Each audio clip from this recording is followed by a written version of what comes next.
if you believe the bullshit that's in the government about electric cars being the future and there's a climate crisis, all the crap we all know isn't true, and you want to rush headlong into net zero and spend the entire money of the country and waste it on that, then they've been telling us that electric cars, they're so popular, they're rushing off the shelves, completely ignoring the fact that manufacturers are discounting stuff, virtually giving the bloody things away. As a result, because they're discounting the new cars so heavily and pre-registering so many, the value of the second-hand cars is through the floor. I spoke to Porsche the other day, and apparently on a new Taycan, the depreciation is £5 per hour for every hour of the year, which works out to be 44 grand a year depreciation on a car's 120 grand, 130 grand.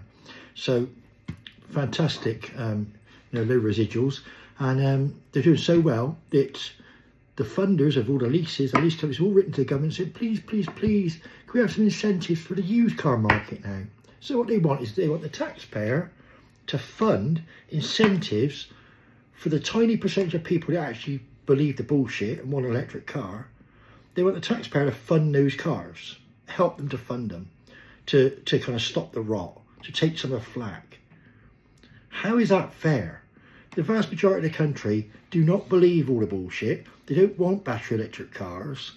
They suit a tiny percentage of all drivers, but they want the entire country to pay for it so that this tiny little percentage of people might not lose their shirts on their cars.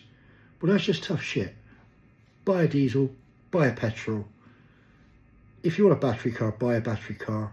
But we all know about the dangers, and they keep saying, people are frightened of them because of misinformation. Misinformation about what? The fact they don't hold their value? The fact the range is pathetic? The fact the electricity prices are going through the bloody roof, and so therefore it's as expensive to run an electric car as it is to run a Ferrari? That you've got to stop if you do a journey over 110 miles, 120 miles, you've got to actually stop to charge the bloody thing up to come back. What's the misinformation? I don't know any. All of what I just said is true. Those are the reasons people don't want electric cars, plus the fact they tend to catch fire a lot. And insurers are finally catching on, so the insurance costs are going up. And if you have an electric car and you charge outside your house, the insurance company may well actually not pay out for your fire because they do not accept the liability of your electric car. There's going to be a fight between your car insurer and your house insurer. Not much fun.